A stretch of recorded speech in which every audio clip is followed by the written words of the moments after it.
entertainment purposes only. Most people still think they're watching a game.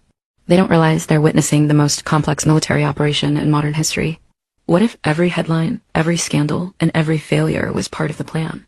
What if the chaos wasn't proof of collapse, but evidence of contra? The truth isn't hiding in the noise. It's encoded in the operation itself. Nothing about 2017 to 2025 was random or unplanned. Every move, every delay, every loss was part of the same battlefield strategy that began long before the public realized a war had started. The world thought it was watching ordinary politics. But what was really unfolding was continuity of command guided by military law and strategic deception. Between 2018 and 2020, a web of laws and orders was set into motion. Title 10, Title 32, Federalization Directives. Each one prepared the battlefield before the public even knew there was a war. Every move was lawful. Every activation was pre-approved by the Constitution itself. Thank you to Derek Johnson, the mapmaker on this laws and orders terrain. While the media mocked and the crowd slept, a shadow chessboard was being played under unconventional warfare doctrine, where perception became the new battlefield and patience the deadliest weapon. Every headline was a move, every outrage a distraction. They told you to trust the plan. Few realized it wasn't faith they were asking for, it was composure during an active mission. If those orders were unconstitutional, why are they still active? Why did no administration, no Congress, no court shut them down? Because they can't. They are lawful wartime directives operating under the same authority that launched the mission before 2021. The laws were written by patriots for this exact moment in history. This was never about a single election or a 4-year term. It was the execution phase of a plan written years before the public even realized it existed. President didn't walk away, although we know he is central casting. He shifted theaters from the public stage to military oversight. And that's why 45 to 47 isn't a slogan. It's a continuum that the public saw an exit. The military saw a handoff of the battlefield. In war, you don't announce your counteroffensive. You let the enemy celebrate their illusion of victory. This was that moment, a quiet maneuver beneath the noise. A controlled exposure designed to awaken the world while the enemy revealed themselves. The optics weren't chaos, they were calculated theater. The so-called administration wasn't sovereign power. It was a temporary facade, a puppet government used as a mirror to expose the wrought. A movie for the blind, a mirror for the awake. Every blunder dot, every scandal, every collapse, all pieces of a script designed to wake the sleeping masses. This wasn't politics dot, it was a psyop for the soul, designed to make the world question everything it thought was real. This is what 5th-generation warfare looks like. It's not fought with tanks and missiles, it's fought with narratives, psyops, and legal precision. The battlefield is your mind. The weapon is information, the objective is consciousness. When charges were brought in 2023 and dropped in 2024, the world thought it was coincidence. But the official records referred to a sitting president. Think about that, the optics said, former. The document said, sitting. The illusion was the camouflage. The law was the proof. In asymmetric warfare, timing is everything. You let the enemy believe they're in control right before you reveal they never were. 45-47 isn't 2 presidencies dot, it's one continuous operation, spanning both the illusion and the reality. The calm before the constitutional storm. Every order from 2018 to 2020 still stands for a reason. They were written for this exact stretch of time when the Republic appeared lost. They activate a silent network, federalized troops, National Guard assets, and intelligence alliances operating behind the scenes while the world argues over politics.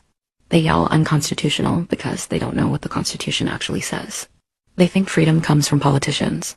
But real freedom is guarded by those who swore the oath, not to a man, but to the Republic itself. The Constitution was written to keep government in check. The Declaration was written to keep tyrants out. The genius of this operation is that it lets corruption destroy itself. The people had to see the deception firsthand.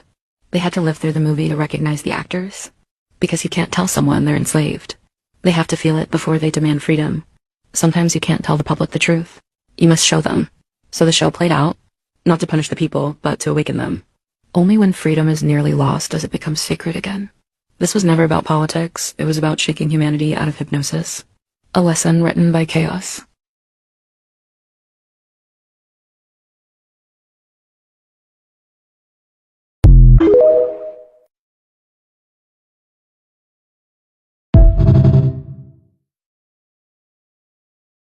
President of the United States on March 4th under the restored republic. Let me explain.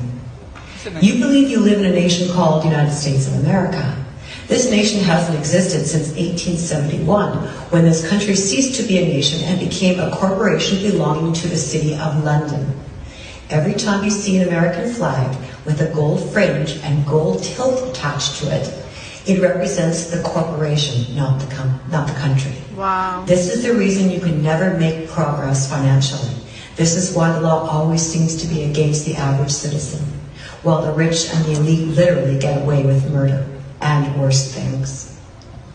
If Biden, Harris, Pence, Pelosi, etc. are arrested for their crimes before January 20th, there will be no one to assume the presidency.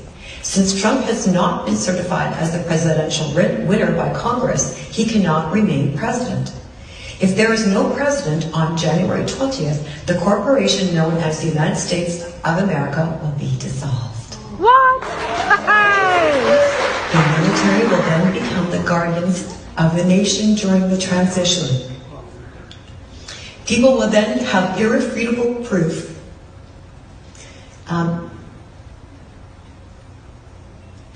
that the election was stolen by foreign entities and that Trump was chosen by a landslide. Trump then assumes the presidency as the 19th president of the United States. The last president elected before America became a corporation was Ulysses S. Grant, Republic Restored. Now, I really don't know all the details involved in this. Just know the end goal has always been the destruction of the 1871 corporation and the return of America to the people of a constitutional republic it was always intended to be. The next month and a half will be chaotic. Make sure you have plenty of water, food, your meds, anything else you need. Comply with the National Guard and United States Marine Corps. They took oath to the nation, not the corporation. The Act of 1871. Be vigilant. Pray. Your nation has returned to you. I just want to say I'm Canadian, and I could not be more proud of all of you and everything you're doing to literally save the world. You Americans, MAGA, you have shown everyone how to do it. You set an example and you lit the world on fire.